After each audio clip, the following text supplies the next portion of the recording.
خالق کا پیغام، انسان کے نام، پرانی مضامین کا خلاصہ، روزانہ ایک پارہ، محترم پروفیسر ڈاکٹر محمد الیاس فیصل کے ساتھ۔ الحمدللہ وحدہ والصلاة والسلام علی من لا نبی بعدہ، رب اشرح لی صدری ویسر لی امری واحلل عقدۃ من لسانی یفقہوا قولی۔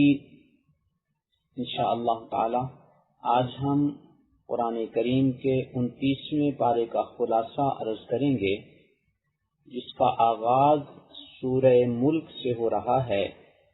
یہ مکی صورت ہے، 30 آیات اور 2 رکوعوں پر مشتمل ہے۔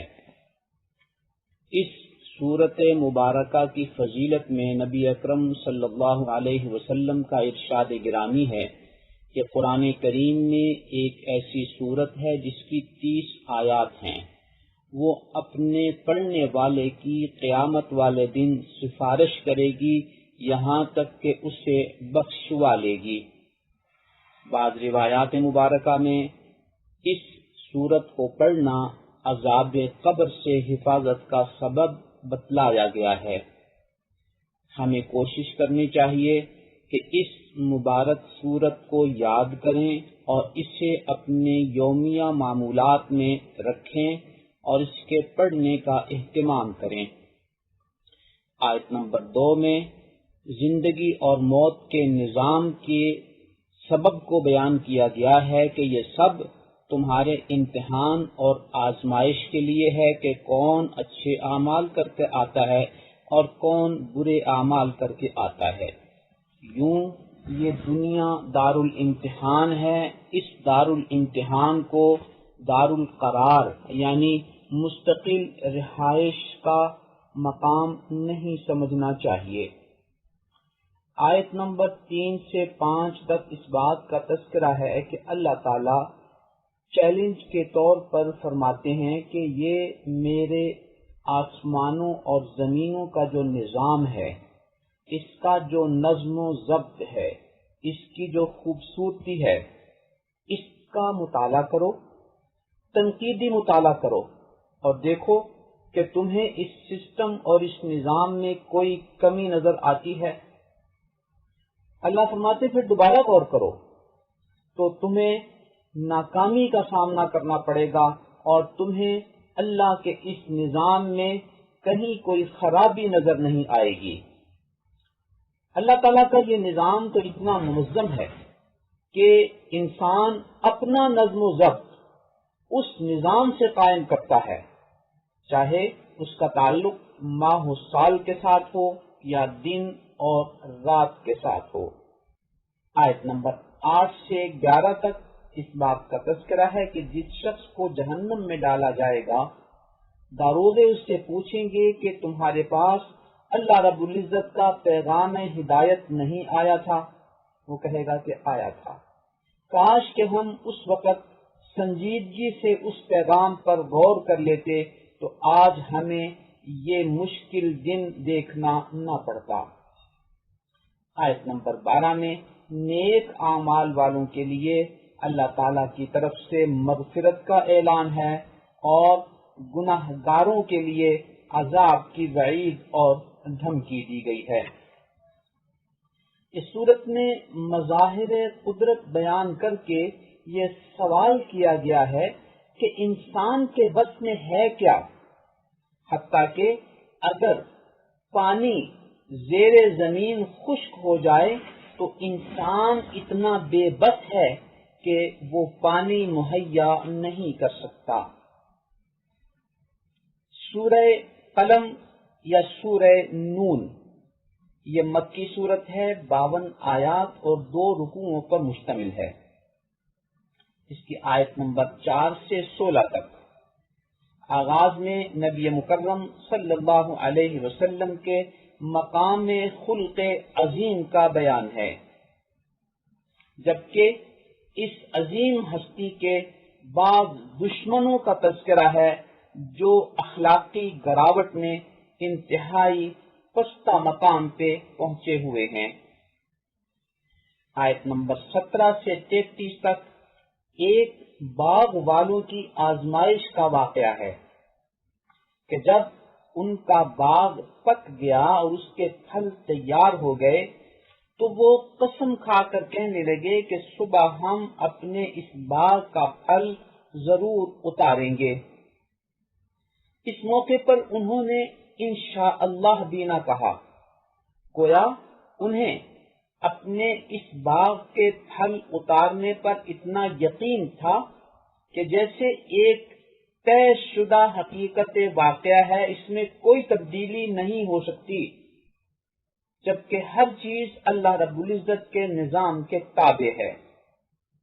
دوسری بات انہوں نے یہ کی کہ آپس میں یہ مشورہ کیا کہ ہمیں خاموشی کے ساتھ اور چھپ چھپا کر جانا چاہیے تاکہ مساکین کو پتہ نہ چل جائے کہ آج یہ لوگ اپنے باغ کا پھل اتار رہے ہیں۔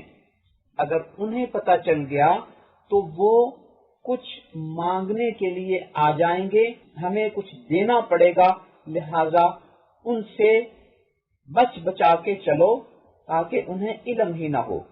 ایک تو انہوں نے اس باغ کے پھل اتارنے کو اپنی ذات کی طرف منسوب کیا اور اللہ رب العزت کی مشیت کے تابع نہیں کیا، اور انشاءاللہ کہنا بھی گوارا نہیں کیا۔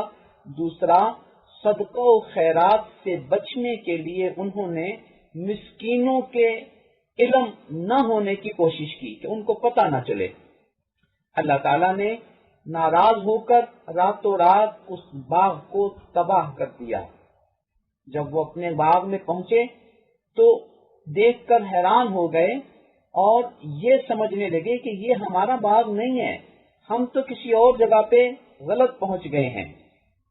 اللہ فرماتے ہیں کذالک العذاب، یہ ان کے اوپر ایک عذاب تھا، ولعذاب الآخرۃ اکبر، آخرت کا عذاب اس سے بھی بڑا ہے۔ باغات اور کھیتی کے پھل اور پیداوار کے حوالے سے ہمارے ذہن میں یہ بات رہنی چاہیے کہ نبی اکرم صلی اللہ علیہ وسلم نے ہمیں جو اسلام دیا، اسلامی تعلیمات عطا فرمائی، اس میں مال زکوٰۃ کا ایک نظام ہے۔ اسی طرح زمین کی پیداوار پر عشر مقرر کیا گیا ہے کہ بارانی زمین میں کل پیداوار کا 10واں حصہ اللہ کے راستے میں خرچ کرنا ضروری ہے، اور اگر اس زمین کو نہری پانی دیا جاتا ہو یا ٹیوب ویل کا پانی دیا جاتا ہو یا قیمتاً خرید کر پانی دیا جاتا ہو اور کچھ حصہ بارانی بھی ہو، یعنی کچھ وقت اسے بارشوں کا پانی بھی ملتا ہو، تو ایسی شکل میں اسے کل پیداوار کا 20واں حصہ ادا کرنا ہوگا، یعنی کل پیداوار کا 5% اور 5% اس کو اللہ کی راہ میں خرچ کرنا ہے۔ آیت نمبر 44 سے 45 تک کچھ لوگوں کی اس غلط فہمی کا ذکر ہے جو وہ یہ کہتے ہیں کہ اگر ہم غلط کام کر رہے ہیں تو یہ کام ایک عرصے سے ہم کر رہے ہیں، اللہ تعالیٰ پھر ہمیں سزا کیوں نہیں دیتے؟ اللہ فرماتے ہیں سنستدرجہم من حیث لا یعلمون، ہم انہیں استدراج دے رہے ہیں اس حیثیت سے کہ انہیں علم ہی نہیں ہے، ہم انہیں ڈھیل دے رہے ہیں۔ وَأُمْلِي لَهُمْ إِنَّ كَيْدِي مَتِينٌ، اور میں ان کو مہلت دیتا ہوں، میری گرفت بہت سخت ہوگی۔ تو اگر کوئی شخص گناہ کی زندگی گزار رہا ہو اور اللہ کی گرفت سے بچا ہوا ہو تو اسے یہ نہیں سمجھنا چاہیے کہ میں صحیح زندگی گزار رہا ہوں اور اللہ مجھ پہ راضی ہے، اسی لیے مجھ پہ یہ انعامات کر رہا ہے۔ اسے سمجھ لینا چاہیے کہ اللہ تعالیٰ اسے ڈھیل دے رہے ہیں اور کسی وقت بھی اس کی گرفت ہو سکتی ہے۔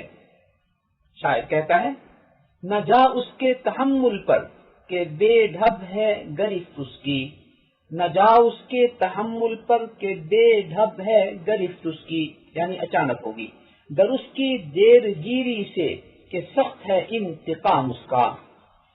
اللہ تعالیٰ ہمیں ایسی کیفیت سے محفوظ رکھے۔ سورہ حاقہ مکی صورت ہے، 52 آیات اور 2 رکوعوں پر مشتمل ہے۔ اس صورت میں قیامت کی سختیوں کا ذکر ہے اور انسان کو متوجہ کیا گیا ہے کہ ذرا سابقہ اقوام کی تاریخ پر غور تو کرو کہ قوم سمود، قوم عاد، فرعون اور اس کا لشکر اور قوم نوح کی نافرمانیوں کی وجہ سے ان کا کیا عبرت ناک انجام ہوا کہ کوئی تند و تیز ہوا سے ہلاک ہوا اور کوئی پانی میں ڈوب کر تباہ ہو گیا۔ اگر تم بھی اللہ کی نافرمانی کرو گے تو کسی انفرادی یا اجتماعی عذاب میں مبتلا کیا جا سکتا ہے۔ آیت 19 سے 29 تک اس بات کا تذکرہ ہے کہ کچھ خوش نصیبوں کو اللہ تعالیٰ قیامت کے دن دائیں ہاتھ میں نامہ اعمال دیں گے۔ یہ لوگ اتنے خوش ہوں گے کہ اپنے نامہ اعمال لوگوں کو دکھائیں گے اور کہیں گے ہاں اقرؤ کتابیہ، یہ لو، یہ دیکھو میرا نامہ اعمال پڑھو۔ اللہ تعالیٰ ایسے لوگوں کے بارے میں فرماتے ہیں کہ فی جنت عالیہ، ان کو اعلیٰ درجے کی جنتیں ملیں گی، جبکہ دوسرا طبقہ جن کو ان کا نامہ اعمال بائیں ہاتھ میں دیا جائے گا ان کے بارے میں ارشاد ہے وَأَمَّا مَنْ أُوتِيَ كِتَابَهُ بِشِمَالِهِ، جس شخص کو نامہ اعمال بائیں ہاتھ میں دیا جائے گا فَيَقُولُ يَا لَيْتَنِي لَمْ أُوتَ كِتَابِيَهْ، وہ کہے گا کاش کہ مجھے یہ نامہ اعمال نہ ہی دیا جاتا۔ مَا أَغْنَى عَنِّي مَالِيَهْ، میرے مال نے بھی آج مجھے کوئی فائدہ نہیں پہنچایا۔ هَلَكَ عَنِّي سُلْطَانِيَهْ، وہ جو دبدبہ اور حکومت تھی وہ بھی آج ختم ہو گئی، وہ میرے پاس نہیں ہے۔ اللہ فرماتے ہیں کہ ان کی یہ چیخ و پکار آج کسی کام نہیں آئے گی۔ اللہ کا ارشاد ہوگا خذوہ فغلوہ ثم الجحیم صلوہ، ایسے لوگوں کو پکڑو جن کو نامہ اعمال بائیں ہاتھ میں دیا گیا ہے، ان کو بیڑیاں پہناؤ اور ان کو جہنم میں پھینک دو۔ ان کے بہت سے گناہ تھے، بڑا گناہ یہ تھا انہ کان لا یؤمن باللہ العظیم، کہ وہ اللہ رب العزت کے احکامات پر عمل نہیں کرتا تھا، ان پہ کما حقہ ایمان نہیں لاتا تھا، ولا یحض علی طعام المسکین، اور غریبوں کو کھانا بھی نہیں کھلاتا تھا، نہ ہی لوگوں کو اس کی ترغیب دیتا تھا۔ سورہ معارج مکی ہے، 54 آیات اور 2 رکوعوں پر مشتمل ہے۔ اس میں قیامت کی سختیوں کا ذکر ہے اور اس بات کا بیان ہے کہ قیامت کے دن مجرمین کے لیے نہ ان کی اولاد کام دے گی، نہ ان کی بیوی، نہ بھائی، نہ ان کے اپنے گھرانے کے لوگ، حتیٰ کہ جو کچھ زمین میں ہے وہ سب کچھ اگر وہ اللہ کو فدیہ دے کر اپنے آپ کو عذاب سے بچانا چاہیں تو اللہ فرماتے ہیں کلا، آج ایسا نہیں ہو سکے گا۔ آگے جنت میں جانے والے، فلاح پانے والے اور کامیاب لوگوں کی 9 صفات کا ذکر ہے۔ پہلی صفت یہ ہے کہ وہ نماز قائم کرتے ہیں، دوسری صفت یہ ہے کہ اپنے مال کے حقوق ادا کرتے ہیں، تیسری صفت یہ ہے کہ قیامت کے دن کو اپنے عقیدے اور عمل کے اعتبار سے تسلیم کرتے ہیں، ان کا ایمان ہے کہ قیامت قائم ہوگی اور عملاً بھی وہ اس کے لیے تیاری کرتے ہیں۔ چوتھی صفت ان کی یہ تھی کہ وہ اللہ کے عذاب سے ڈرتے تھے اور اللہ کے عذاب سے ڈر کر برے کاموں سے بچا کرتے تھے۔ پانچویں صفت یہ ہے کہ اپنی شرمگاہوں کی حفاظت کرنے والے تھے، فحش کاموں سے بچتے تھے۔ چھٹی صفت یہ ہے کہ امانت کی پاسداری کرتے تھے۔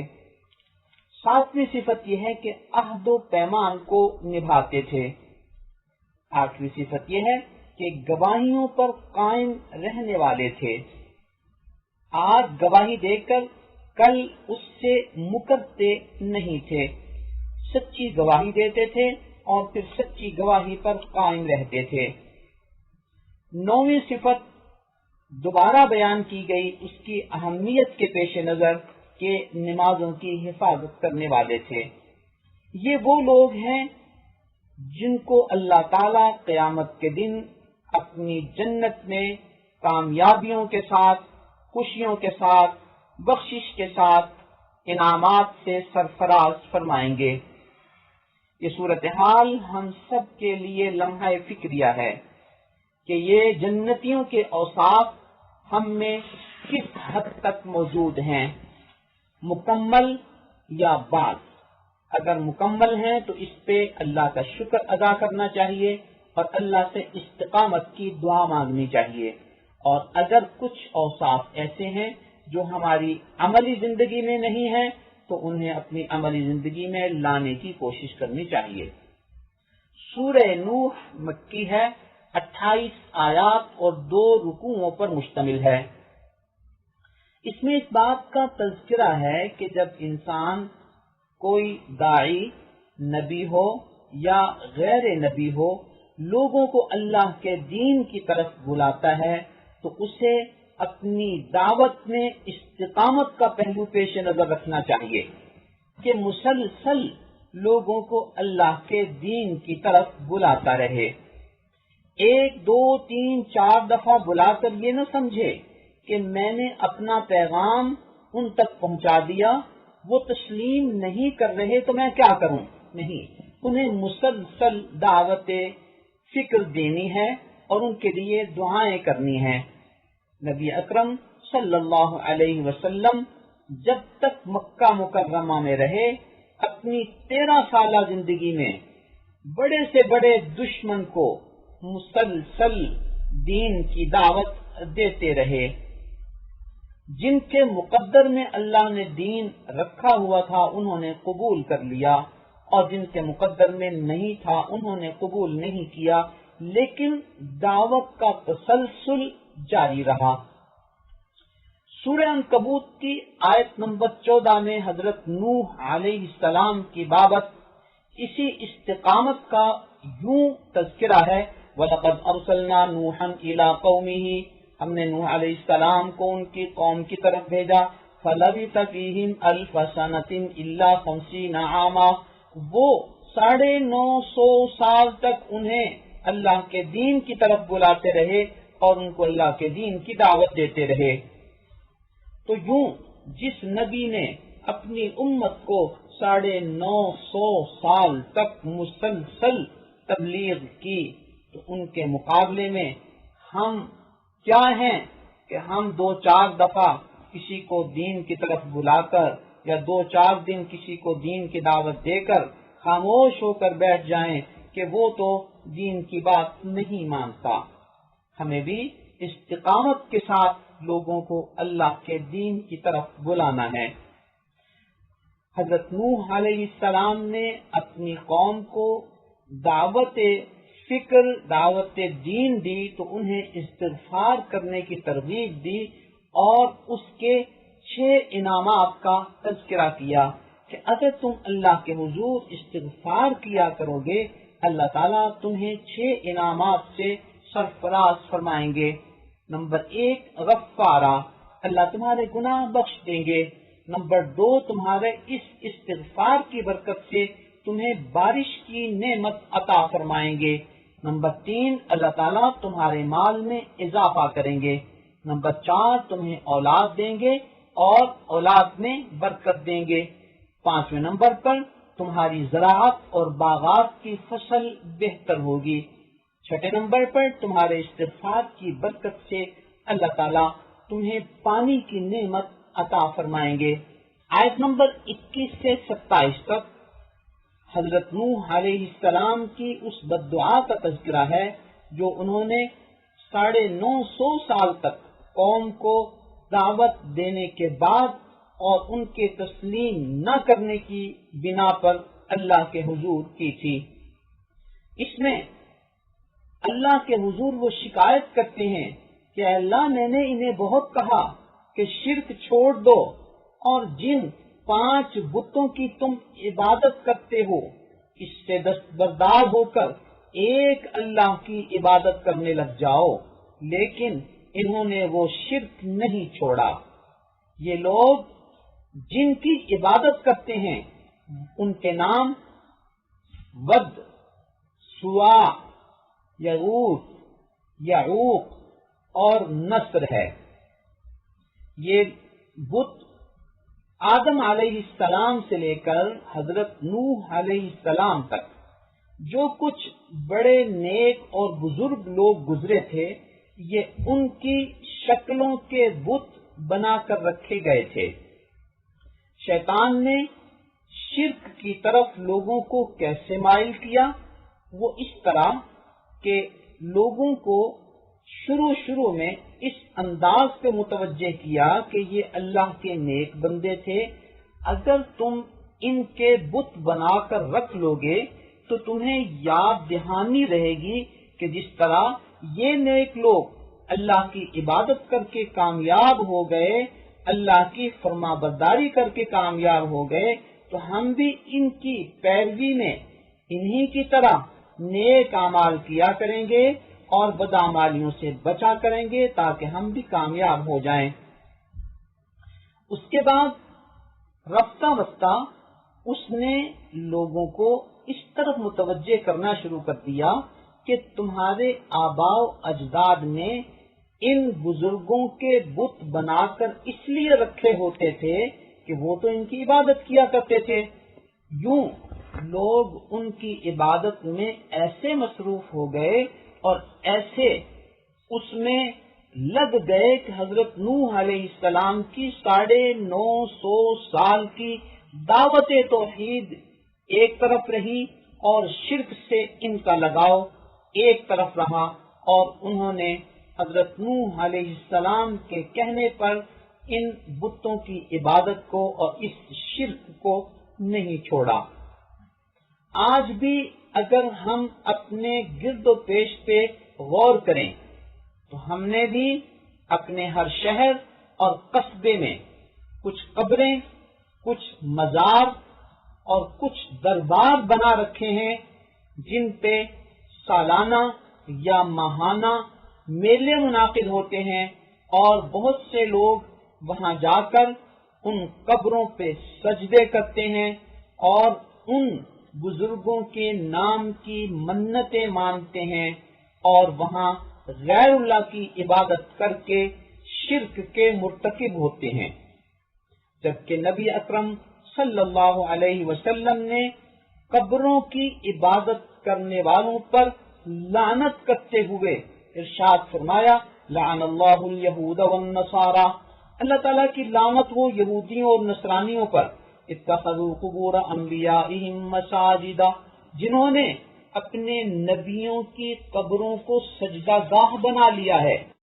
گویا اگر اللہ کے نبیوں کی قبروں کو سجدہ گاہ بنا لینا لعنت کا سبب ہے اور سید الانبیاء کی لعنت کا سبب ہے، تو نبیوں کے علاوہ اگر کوئی شخص کسی ولی، کسی پیر، کسی بزرگ یا کسی اور جانور، کسی اور درخت کو سجدہ کرنے لگ جاتا ہے تو وہ کس حد تک نبی کی زبانی اللہ کی لعنت کا مستحق ٹھہرے گا۔ اللہ تعالیٰ ہر ایک کو ہر قسم کے شرک سے محفوظ رکھے، آمین۔ آیت نمبر 28 میں حضرت نوح علیہ السلام کی دعاؤں کے تذکرے میں اپنے لیے بخشش کی دعا ہے، اپنے والدین کے لیے بخشش کی دعا ہے اور ان لوگوں کے لیے بخشش کی دعا ہے جنہوں نے حضرت نوح علیہ السلام کی دعوت کو قبول کیا۔ سورہ جن مکی ہے، 28 آیات اور 2 رکوعوں پر مشتمل ہے۔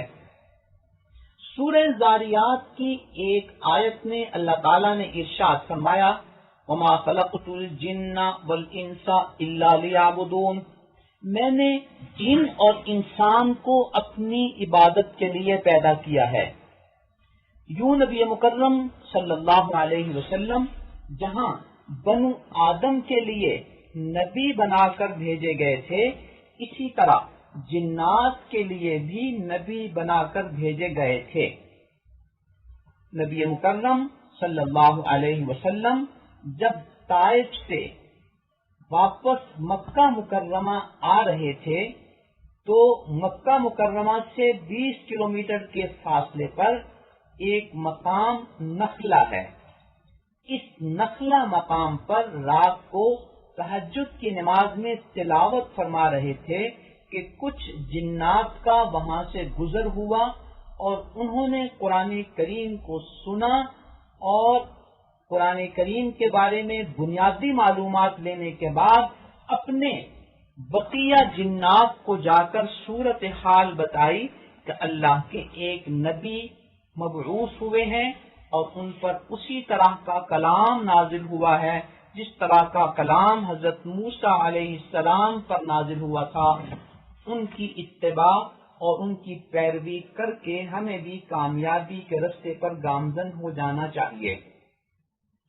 اس پس منظر میں انہوں نے حضرت نبی اکرم صلی اللہ علیہ وسلم سے ملاقات کا تفصیلی وقت مانگا تاکہ بقیہ جنات بھی آ کر اسلام قبول کر لیں اور اسلام کے بارے میں معلومات حاصل کر لیں۔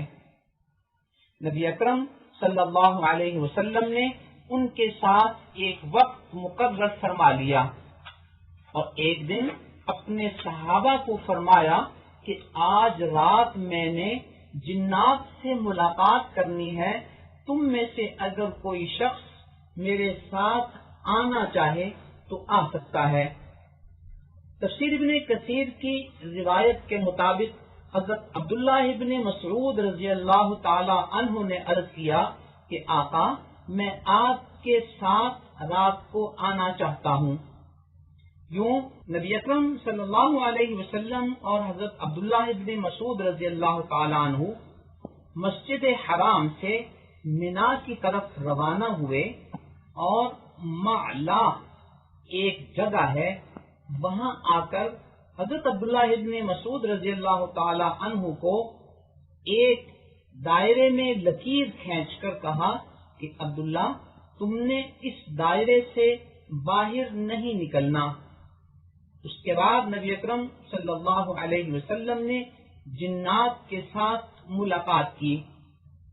حضرت عبداللہ بن مسعود فرماتے ہیں کہ جب آپ صلی اللہ علیہ وسلم مجھے یہاں بٹھا کر پہاڑ کے دامن میں بڑھے تو میں نے قرآن کریم تلاوت کرنے کی آواز سنی۔ نبی اکرم صلی اللہ علیہ وسلم قرآن کریم کی تلاوت فرما رہے ہیں۔ عبداللہ بن مسعود کہتے ہیں کہ جنات جھنڈ کے جھنڈ آ کر نبی اکرم صلی اللہ علیہ وسلم کے ارد گرد جمع ہونے لگ گئے تا آنکھیں نبی اکرم صلی اللہ علیہ وسلم میری نظر سے بھی اوجھل ہو گئے۔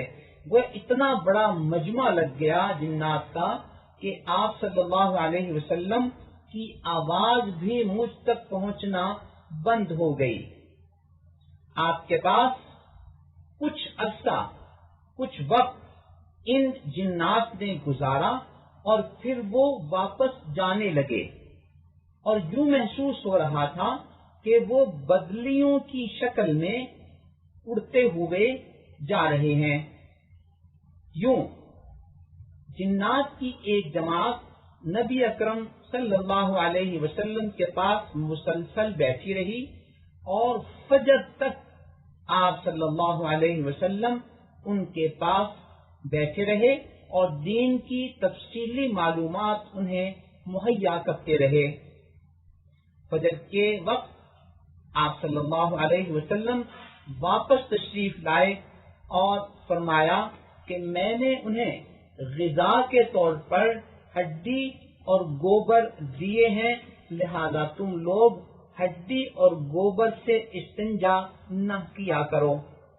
ایک دوسری روایت میں حضرت عبداللہ بن مسعود رضی اللہ تعالیٰ عنہ فرماتے ہیں کہ جنات کے ساتھ ملاقات والی اس رات میں نبی اکرم صلی اللہ علیہ وسلم نے مقام معلا یعنی مقام حجون پہنچ کر میرے لیے جو خط کھینچا تھا جو دائرہ کھینچا تھا، اور اس کے بعد آپ صلی اللہ علیہ وسلم پہاڑ کی طرف تشریف لے گئے تھے تو جنات آنے لگ گئے، اور ایک جن سردار نے کہا کہ میں آپ کو ان جنات کی شر سے محفوظ رکھوں، آپ کو بچاؤں۔ آپ صلی اللہ علیہ وسلم نے ارشاد فرمایا انی لن یجیرنی من اللہ احد، سورہ جن کی آیت نمبر 22، کہ اللہ تعالی مجھے پناہ دیں گے اور اللہ کے علاوہ اور کوئی مجھے پناہ نہیں دے سکتا۔ یوں اس رات میں جنات نے اسلام قبول کیا اور اسلام کے بارے میں تفصیلی معلومات حاصل کی اور پھر واپس تشریف لے گئے۔ اس مقام پر آج بھی ایک مسجد بنی ہوئی ہے جس کا نام مسجد جن ہے، یہ اس واقعے کی یادگار ہے۔ اس سورت کی آیت نمبر 18 میں اللہ رب العزت نے توحید کے حوالے سے ایک اصول اور ضابطہ بیان فرمایا، وَأَنَّ الْمَسَاجِدَ لِلَّهِ فَلَا تَدْعُوا مَعَ اللَّهِ أَحَدًا، مساجد اللہ کے لیے ہیں، ان میں غیر اللہ کی عبادت نہ کیا کرو، اللہ کے ساتھ کسی اور کو شریک نہ کیا کرو۔ آیت نمبر 26 اور 27 میں اللہ رب العزت کے علم غیب کا تذکرہ ہے، اور اس بات کا تذکرہ ہے کہ اللہ تعالیٰ یہ علم غیب اپنے رسولوں میں سے جس کو جتنا دینا چاہتے ہیں عطا فرما دیتے ہیں۔ عالم الغیب فلا یظہر علی غیبہ احدا، عالم الغیب تو اللہ ہی ہے، وہ اپنے غیب پر کسی کو مطلع نہیں کرتا، الا من ارتضی من رسول، ہاں اپنے رسولوں میں سے جس کو اس کے آگے کے معاملات اور اس کے پیچھے کے معاملات کے حوالے سے جتنا مطلع کرنا چاہے اتنا مطلع کر دیتا ہے۔ یوں اللہ رب العزت کا علم ذاتی ہے، انبیاء کا علم عطائی ہے۔ اللہ کا علم لامحدود ہے، انبیاء کا علم محدود ہے، کیونکہ وہ مخلوق کا علم ہے، اور ان انبیاء میں سب سے زیادہ علم اللہ رب العزت نے سید الانبیاء حضرت محمد الرسول اللہ صلی اللہ علیہ وسلم کو عطا فرمایا ہے۔ لیکن خالق خالق ہے، مخلوق مخلوق ہے، خالق کا علم خالق کی سطح کا ہے اور مخلوق کا علم مخلوق کی سطح پہ ہے، گو کہ سب سے زیادہ علم مخلوق میں نبی اکرم صلی اللہ علیہ وسلم کا ہے۔ سورہ مزمل مکی ہے، 20 آیات اور 2 رکوعوں پر مشتمل ہے۔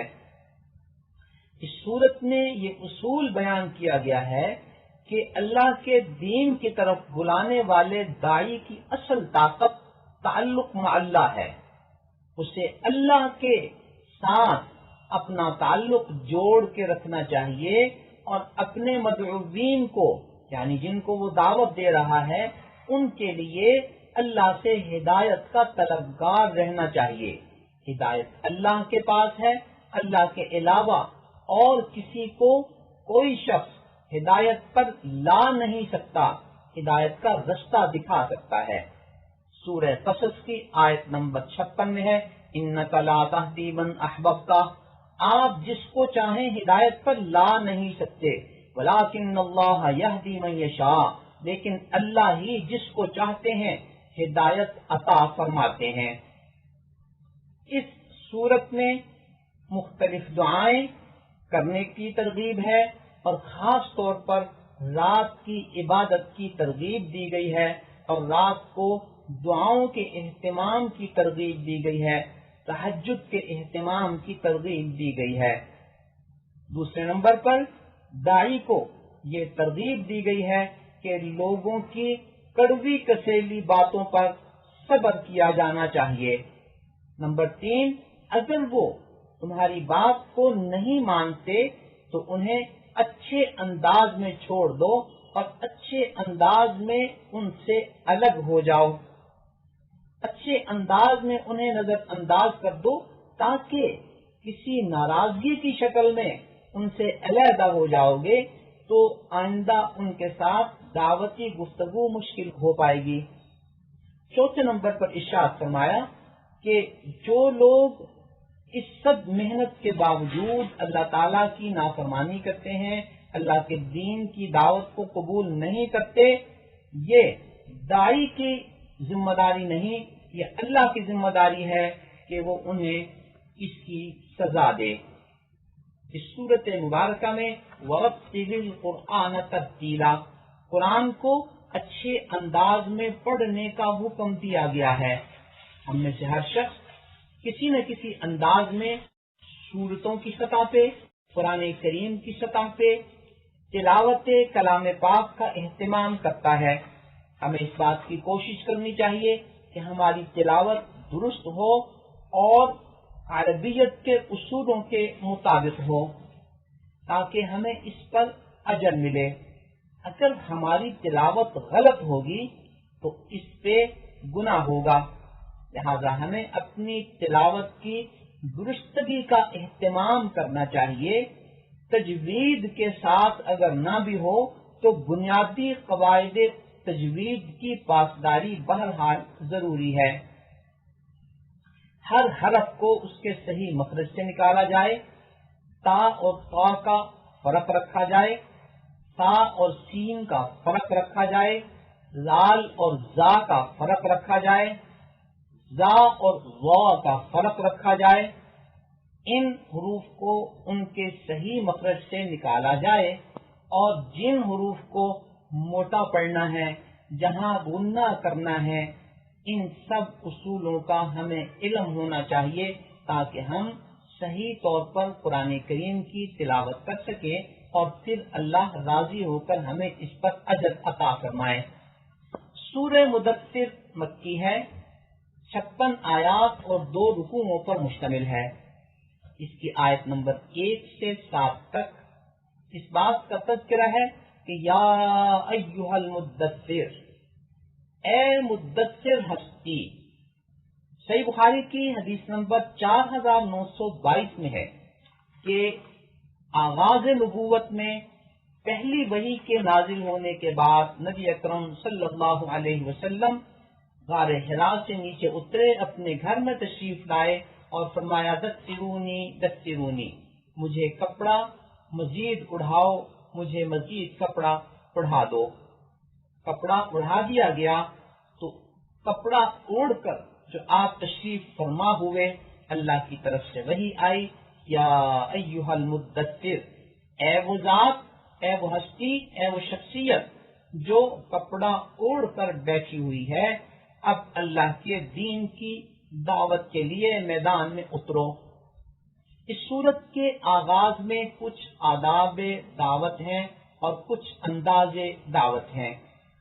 آیت نمبر 8 میں ان لوگوں کا تذکرہ ہے جو اللہ کے دین کی دعوت کو قبول نہیں کرتے اور ان کی سزا کا بیان ہے، خصوصاً وہ لوگ جن پر اللہ تعالیٰ کے انعامات ہیں اور ان انعامات کی وجہ سے اللہ کی فرما برداری کی بجائے وہ اللہ کی نافرمانی کے مرتکب ہوتے ہیں۔ آیت نمبر 8 کے بعد سے ان چیزوں کا تذکرہ ہے۔ آیت نمبر 40 سے اللہ تعالیٰ نے اہل جنت کے ایک سوال کا ذکر کیا ہے اور اس کے بعد کی آیات میں اس سوال کے جواب کا تذکرہ ہے کہ اہل جنت سوال کریں گے کہ اے اہل جہنم، تمہیں جہنم میں کن اسباب کی وجہ سے ڈالا گیا؟ تو وہ جو بنیادی 4 چیزیں بتائیں گے وہ یہ ہیں۔ نمبر 1، ہم نمازوں کا اہتمام نہیں کرتے تھے، وہ اہل جہنم کہیں گے۔ دوسرے نمبر پہ ہم مسکینوں کو کھانا نہیں کھلاتے تھے۔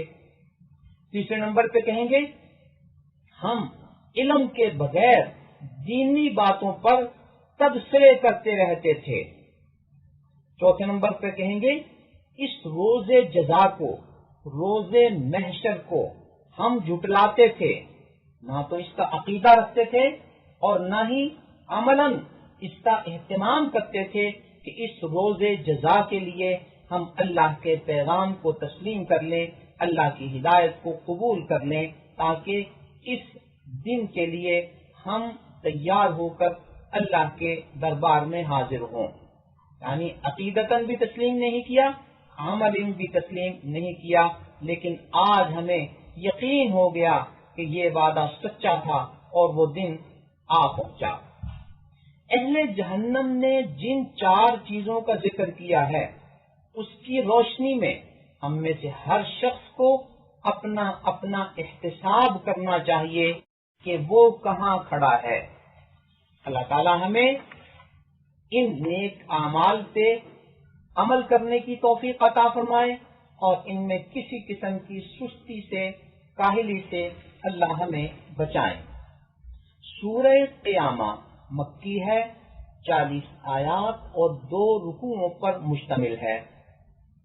قدیم و جدید بے دین لوگوں کی ایک غلط فہمی رہی ہے کہ کیا مرنے کے بعد اللہ تعالیٰ پھر سے ہماری ان ہڈیوں کو جمع کر کے ہمیں زندہ کرے گا، اور کیسے کرے گا؟ اللہ فرماتے ہیں بلا، ایسا ہوگا، قادرین علی ان نسوی بنانا، ہم اس بات پر قادر ہیں کہ تمہاری انگلیوں تک کو اسی طرح بنائیں جس طرح وہ دنیا میں تھیں۔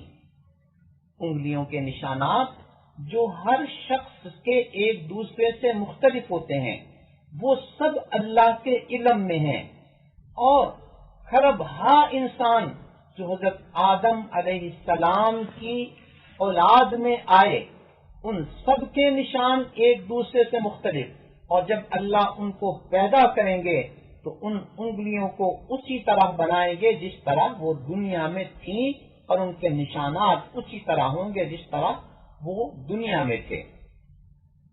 آج کا یہ انسان اپنے قد سے بڑی بڑی باتیں بناتا ہے۔ اللہ فرماتے ہیں جب اس کی آنکھ قیامت کا منظر دیکھ کر چندھیا جائے گی، جب چاند بے نور ہو جائے گا، جب سورج اور چاند ایک ہو جائیں گے، اس وقت انسان حیران ہو کر پوچھے گا اب میں بھاگ کر جاؤں تو کہاں جاؤں؟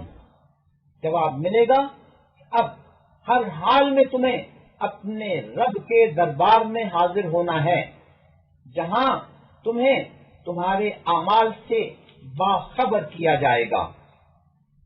باخبر تو کیا جائے گا، لیکن ہر انسان خود ہی اپنی ساری ذاتی کیفیات کا علم رکھتا ہے، چاہے وہ ظاہری طور پر ادھر ادھر کے بہانے تراشے اور عذر معذرت کرے، لیکن اسے سب پتا ہے کہ اس نے دنیا میں کیا کیا تھا۔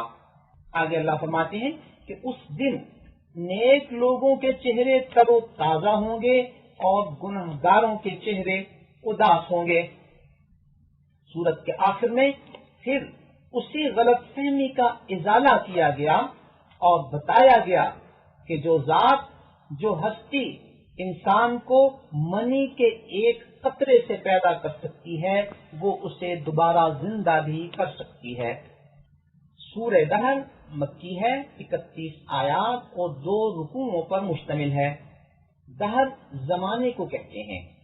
اس صورت میں انسان کو ایک نئے انداز میں دعوت فکر دی جا رہی ہے۔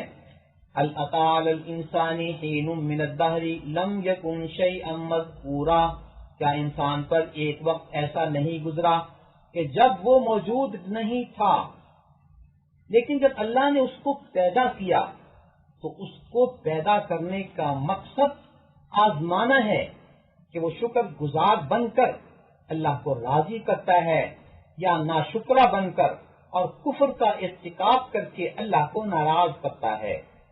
اس آزمائش کے لیے انسان کو پیدا کیا گیا ہے۔